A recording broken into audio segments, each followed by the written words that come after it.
Bonjour à tous, on va pouvoir commencer ce webinaire. Je vais commencer par me présenter. Donc, Elodie Picano, je suis chef de projet SIMS au GCS Sarah. Et donc, je vais vous présenter un petit peu l'appel à candidature Cyber ESMS qui a été proposé par le GCS Sarah. Et je suis accompagnée par Priscilla Holling. Bonjour à tous. Donc, pour information, vos micros sont tous fermés. Ils seront rouverts en fin de session pour que vous puissiez poser vos questions. Et on vous enverra les slides suite à la présentation. Pour commencer par le contexte,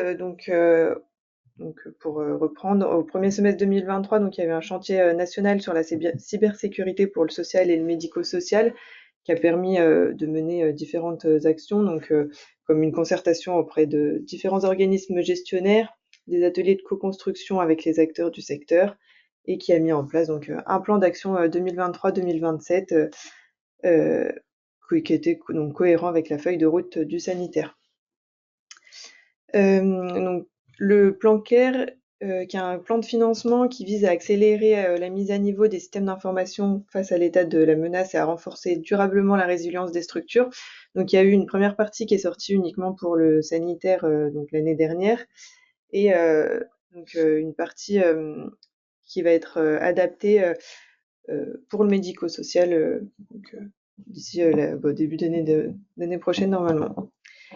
On vous a déjà normalement, il y en a qui ont déjà dû en entendre parler, mais de la grille Mathurin MS, donc pour le médico-social, qui est une grille qui a été produite par l'Observatoire des SI pour évaluer le niveau de maturité des SI. Aujourd'hui, on l'utilise dans les diagnostics cyber qu'on vous propose dans cet appel à candidature. Et donc pour répondre aux différents objectifs du Ségur de contribuer au renforcement de la cybersécurité en région, l'année dernière, on a déjà proposé un premier appel à candidature qui avait permis donc de réaliser 16 diagnostics et environ 6 exercices de crise. Et donc c'est suite à cette réalisation qu'aujourd'hui on ouvre un nouvel appel à candidature donc pour continuer le renforcement de la cybersécurité en région et puis à accompagner différents établissements. Euh, donc Aujourd'hui, on a ouvert un appel à candidature qui va permettre aux établissements qui voudraient candidater de candidater pour avoir soit la possibilité de faire un exercice de crise, donc qui permet de tester et d'améliorer votre capacité de réponse face à un incident cyber. Donc suite à l'exercice de crise, les établissements qui auront participé recevront un rapport d'exercice et quelques recommandations par le prestataire qui aura réalisé l'exercice de crise. Et puis on mettra en place des petits points de suivi pour voir avec vous si vous arrivez à suivre les différentes recommandations qui vous ont été apportées. Le deuxième projet possible, c'est un diagnostic cybersécurisé, personnalisé, donc pour évaluer la maturité en cybersécurité de vos établissements et puis définir un plan d'action adapté. Dans ces diagnostics qui sont réalisés également par des prestataires, on a ajouté un petit point technique qui sont les audits Silène et audits Oradat qui sont réalisés par les établissements et qui sont ensuite pris en compte pour fournir un plan d'action adapté à l'établissement. C'est le livrable que vous avez en fin de diagnostic. Et puis ensuite, on met en place quelques points de suivi pour voir aussi l'avancement de la mise en place de ces plans d'action. Juste une petite précision pour les exercices de crise. Aujourd'hui, ils sont réservés aux ESMS qui ont déjà participé au programme ESMS numérique. Voilà. Sur l'appel à candidature, quand vous candidatez, vous faites pas forcément de choix entre les deux. On vous orientera vers soit un diagnostic, soit un exercice de crise en fonction de la maturité des établissements principalement. Voilà.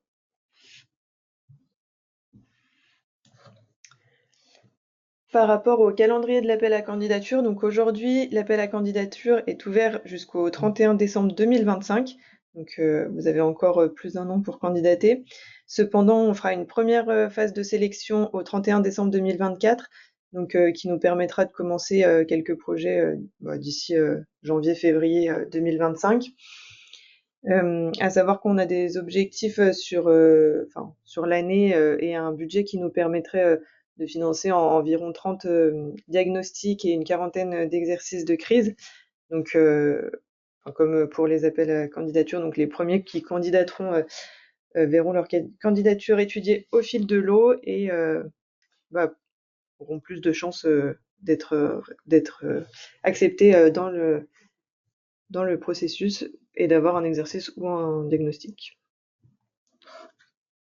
Je sais pas s'il y avait d'autres choses sur. Donc voilà. Après, les exercices de crise et les diagnostics seront réalisés tout au long de l'année 2025. Et puis, s'il y en a qui sont encore financés plus tard, ils pourront commencer sur début 2026. Voilà pour le planning de l'appel à candidature. Pour les modalités de candidature, pour ceux qui, on a donc mis en place un questionnaire. Vous aurez donc le lien sur le support. Vous retrouvez aussi le lien, bien sûr, sur notre page web qui présente l'appel à candidature.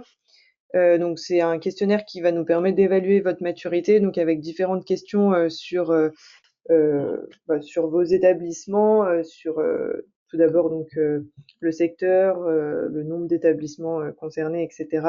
et des questions SI. Dans ce questionnaire,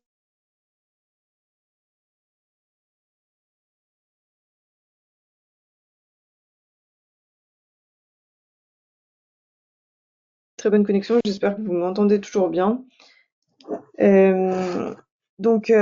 Vous aurez à fournir donc une note de présentation expliquant la motivation de loger, donc ses motivations à participer à l'appel à candidature et à réaliser un exercice de crise ou un diagnostic.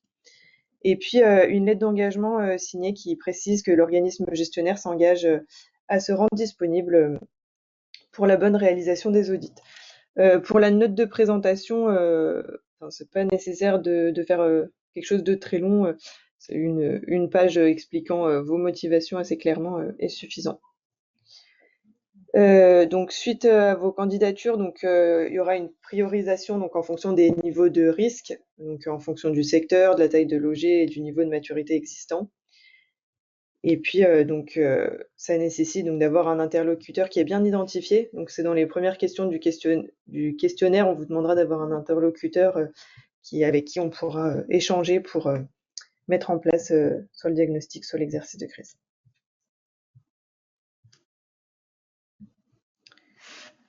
Voilà pour cette présentation assez courte. Donc le but, c'est qu'on puisse répondre à vos questions si vous en avez, à savoir sur les slides. Donc on vous a remis ici le lien vers le site internet où vous avez tout l'appel à candidature qui est détaillé et vous pouvez y télécharger l'appel à candidature et vous retrouvez les liens vers le questionnaire de candidature également. Et on va rouvrir vos micros si vous voulez poser vos questions. Vous pouvez également lever la main. Alors.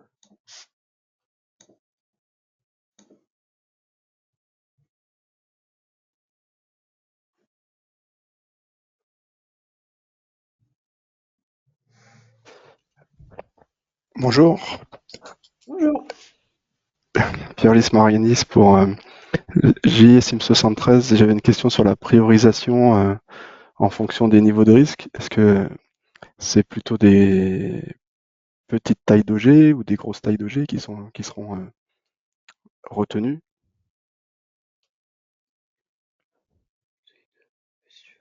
En fait, la grille de risque, dans le questionnaire, de risque qui a été établi par l'ANS. Donc nous, on s'est vraiment basé sur ce questionnaire-là qui, en fait, le facteur de taille, il est important, mais pas que. Par exemple, le fait que les sites ils soient médicalisés, le fait qu'il puisse y avoir de la mobilité, il y a tout un tas de questions avec des notes associées, c'est-à-dire qu'il y a des réponses qui vont valoir un quota de 2, d'autres d'1 et d'autres de 0, et sur lequel ça appuie un score. Donc il n'y a pas que ça qui est pris en compte. Après, dans la note explicative, vous pouvez aussi expliquer selon quoi, vous avez un besoin pour telle ou telle prestation parce qu'il peut y avoir tel ou tel incident, que vous identifiez tel ou tel risque. Mais voilà, on s'est vraiment basé sur un outil national pour établir ce score. Ok. J'en profite parce que j'avais pas compris ça dans l'appel à candidature, mais c'est soit le diagnostic SI, soit l'exercice de crise. C'est pas les deux, c'est ça? Oui, ce sera bien soit l'un, soit l'autre. Ok. Bonjour, et pas de Lasdor. Bonjour, j'ai l'impression qu'il y a un écho, mais on vous entend plus, je sais pas si... Le temps en fait d'estimer d'accompagnement pour la personne qui est référente auprès de l'entreprise prestataire. C'est quoi? C'est une semaine? C'est un mois? Alors, ça va dépendre, bah, bien sûr, enfin, des disponibilités de la personne. Donc, en fait, si c'est un exercice de crise, donc il va y avoir, toujours une petite réunion de cadrage en premier, puis l'exercice qui va pouvoir, se dérouler sur environ, une demi-journée, une journée. Et suite à ça, donc, pour l'exercice, enfin, il y aura un rendu ensuite. Pour le diagnostic, il y aura donc, une première réunion, pareil de lancement, cadrage pour, identifier donc, les personnes à rencontrer et cetera. Après, le prestataire vient une journée entière sur site bah, pour faire son diagnostic, rencontrer les équipes et visiter l'établissement également. Et ensuite, il y a une réunion de restitution, donc environ 1 heure et demie par la suite.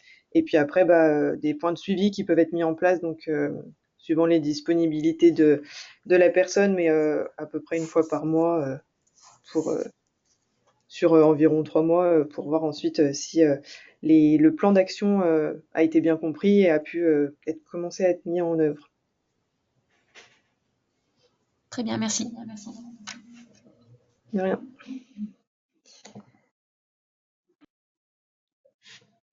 Arnaud Disiger. Oui, bonjour. Du coup, Arnaud Disiger du groupe ACPPA.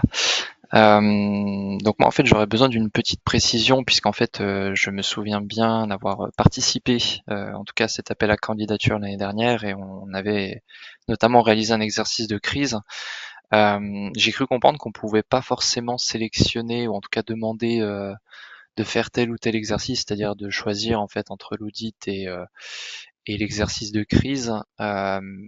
Mais pour les organismes gestionnaires qui ont déjà, par exemple, effectué un exercice de crise, est-ce qu'on sera plus orienté vers la partie audit, qui en tout cas pour ma part m'intéresse plus, pour éviter de refaire encore une nouvelle, un nouvel exercice en fait de gestion de crise. Alors, en fait, sur le premier appel à candidature, à la base, il avait été fait vraiment sur la partie diagnostic et c'est plutôt que les candidatures qui étaient, enfin, qu'on avait identifiées comme étant assez matures, on les avait pas orientées vers le diagnostic et c'est pour ça que vous avez recontacté pour la partie exercice de crise parce qu'aujourd'hui, en termes de prestations de diagnostic, on rentre pas complètement dans la technique. Enfin, il y en a, enfin voilà, on pourrait vous donner les coordonnées de ceux qui ont déjà effectué. Ça reste, enfin voilà, ça reste du diagnostic qui intègre les dimensions aussi de gouvernance, de gestion de projet. Et sur la partie concrètement technique, on va se baser sur la dimension 5 de la grille Maturin, donc qui est disponible, hein, que vous pouvez aller voir et puis on pourra vous transmettre sur les éléments du guide cyber en 13 questions. Et du coup, bah, sur les 2 audits dont on a parlé, d'Exposition et AD, mais en fait, ça reste un périmètre limité et en une journée, il n'y a pas de pen test de fait, par exemple. Enfin voilà, donc en gros, ça nous paraissait pas suffisamment pertinent pour des OG déjà très structurés et disposant, enfin voilà, de compétences et de ressources en interne qui sont, enfin voilà, qui sont déjà sur la sécurité DSI. Et c'est plutôt comme ça que s'est fait le choix. Après, si pour vous ça vous semble quand même pertinent et que vous voulez présenter une candidature en exposant le fait que un diagnostic ça serait quand même utile pour avoir un regard extérieur, etc. Vous pouvez le faire. Mais c'est comme ça en gros que le choix a été fait sur le premier appel à candidature. Je sais pas si ça répond complètement à votre question, mais c'est... Ok, si, ça répond quand même bien à mes questions. Oui. Et juste, j'en profite, ça c'est Ludovic de la DAPI 42, donc je suis exactement dans le même cas. Donc ça vous paraît pas forcément pertinent qu'on réponde sur le deuxième volet du coup. En fait, on ne peut pas répondre vraiment à votre place, mais pour nous, au vu des résultats qu'il y a et qui ressortent de l'audit, pour nous, ça nous paraît un peu trop. Enfin, à la base, le diagnostic était vraiment fait pour des petits organismes gestionnaires qui aujourd'hui n'ont pas forcément les ressources en interne, qui passent par des infogéreurs, qui ont besoin d'avoir un conseil sur qu'est-ce qu'il faut mettre en place et en priorité, et donc quelles sont les failles critiques. Mais ça ira pas très loin dans le niveau de sécurité et technique sur le sur les systèmes d'information. Donc, on préfère vous prévenir. Enfin voilà, c'est ça que vous Ok, retrouviez ouais, pas avec ouais. des diagnostics qui pourraient être non pertinents à votre niveau. D'accord, ok, merci. Bonjour. Bonjour. Bonjour, c'est Monsieur Hivernat de la société Isis. J'ai une petite question concernant les jours. Est-ce que les jours sont vraiment arrêtés? C'est en fonction, j'imagine, de la taille de l'établissement audité. Une journée peut peut-être éventuellement pas suffire. Alors, en général, donc, pour les diagnostics, donc en fait, avec le prestataire, vous allez choisir un établissement sur lequel il va se rendre pour faire donc une visite et puis enfin poser toutes les questions dont il a besoin pour faire son diagnostic. En général, ça ira pas plus loin parce que donc après pour il se déplacera qu'une seule journée. Après, si il y a des réponses qu'il a pas eu le temps d'avoir sur cette journée, il pourra vous recontacter pour faire une autre réunion avec par exemple un infogéreur pour les petits OG, mais ou un DSI qui aurait pas pu être là pour pouvoir avoir les réponses et finir son diagnostic. Mais je suis du côté du prestataire, hein, justement. Je suis prestataire, hein, donc postulant. Donc voilà. Donc c'est une journée fixe, si je comprends bien, c'est une journée fixe et après à voir après par la suite s'il y a besoin de compléments. Oui. Très bien.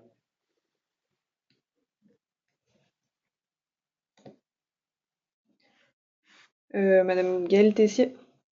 Oui, moi j'avais une petite question à vous poser. Donc, je travaille à FG Autisme. Donc, nous, notre organisme gestionnaire, en fait, est basé à Paris, mais on a des établissements dans toute la France. Donc, dans ce cadre-là, est-ce qu'éventuellement des établissements qui sont sur votre territoire peuvent candidater par l'intermédiaire de notre OG ou c'est pas possible parce que notre OG est basé en fait à Paris?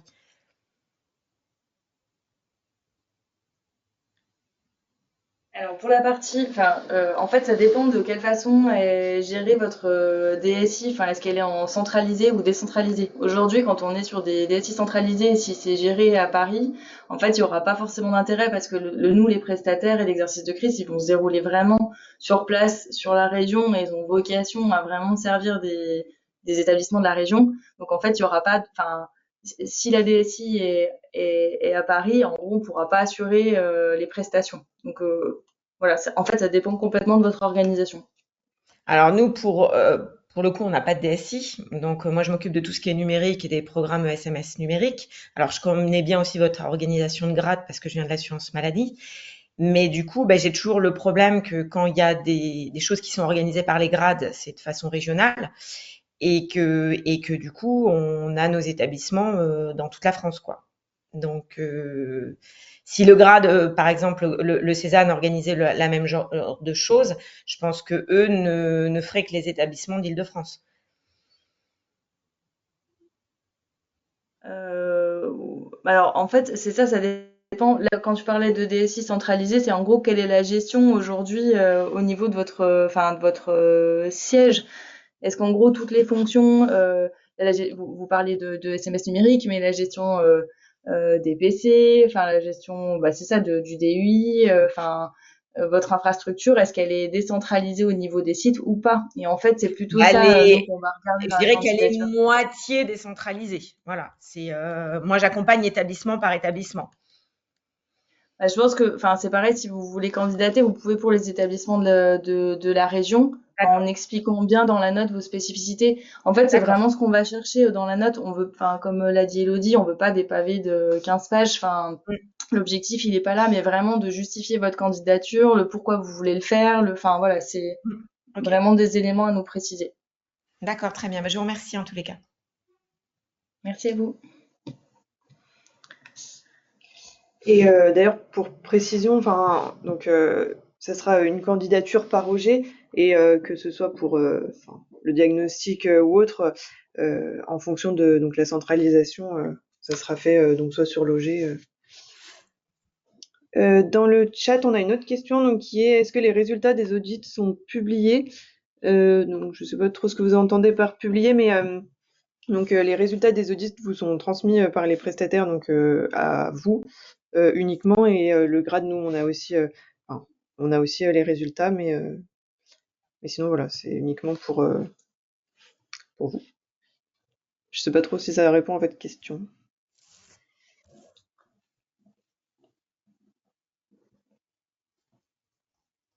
Oui, merci. Et si. Bon, parfait. Monsieur Cruz. Oui, bonjour, Sébastien Cruz Bonjour. pour l'association Clair Soleil. Je voulais savoir si le programme pouvait ouvrir le droit à un financement dans le cas où l'audit fait ressortir des actions urgentes à réaliser. Alors oui, donc pour l'instant non. En fait, on étudie les actions, mais plutôt d'un point de vue collectif. En fait, on est sur des financements. Donc là, on avait un financement particulier sur l'appel à projet 2023. Là, l'appel à projet 2024, il rentre dans le cadre des financements du plan CARE. Après, on n'a pas une enveloppe qui est suffisamment importante pour se dire qu'on va pouvoir financer spécifiquement pour tel ou tel organisme gestionnaire une action corrective. Donc, on est plutôt dans la recherche de prestations, pardon, on ne pourra pas financer de prestations individuelles, mais donc plutôt du collectif. Donc là, par exemple, on se pose la question sur de la partie analyse de risque, on a des sujets de formation, donc il y a eu des formations qui ont pu être proposées sur le renforcement de l'AD, par exemple, l'année dernière, qui devraient être reconduites cette année, avec d'autres types de formations qui sont en cours de construction au niveau du centre de ressources régionales, donc le CRRC, qui porte en fait la partie budgétaire de la cybersécurité. Mais voilà, on pourra vous donner le plan, enfin, le prestataire vous donnera le plan d'action, mais derrière, il n'y aura pas de possibilité de financement particulier vis-à-vis de ces actions. D'accord, ok, très bien, merci.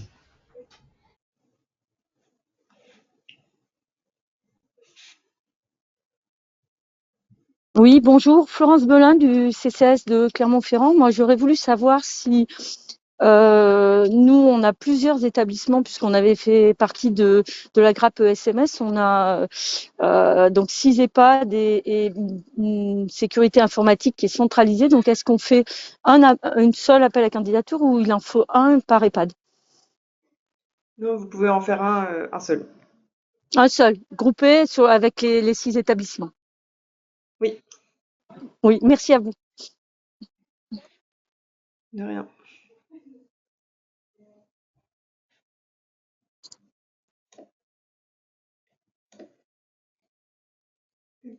Alors, je sais pas s'il y a d'autres questions, mais donc juste en fin de slide, vous avez donc, on vous a remis quelques liens, et donc je vais vous présenter. Donc il y aura deux autres présentations qui pourraient vous intéresser. Donc une présentation de la nouvelle campagne de sensibilisation du GCS Sarah, donc la campagne d'e-learning, qui sera le 16 janvier à midi. Vous avez le lien d'inscription dans les slides. Et il y aura une présentation du domaine 2 du plan CARE pour les ESMS le 30 janvier à midi. Pour juste rappel, le domaine 2 du plan CARE, il concerne les sauvegardes et le plan de continuité et de reprise d'activité. Donc, qui est en cours c'est en finalisation de définition au niveau du national, au niveau des prérequis côté ESMS et côté, prérequis et objectifs. Donc, c'est pour ça qu'on on pourra en parler que fin janvier sur vraiment concrètement ce que ça va impliquer, comment les structures pourront candidater. Mais si ça vous intéresse, voilà, n'hésitez pas à vous inscrire au webinaire.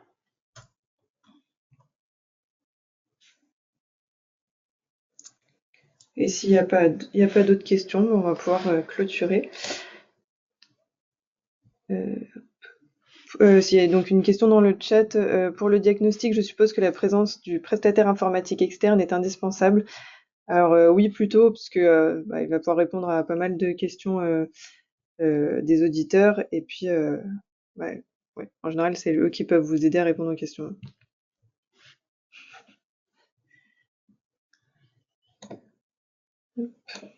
En tout cas, si jamais vous avez d'autres questions qui arrivent plus tard, n'hésitez pas à nous les poser par mail, nous les envoyer par mail. Donc normalement, vous allez recevoir les slides suite suite à ce point.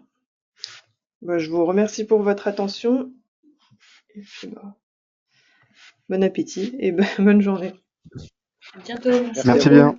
Merci. Au revoir. Quitter.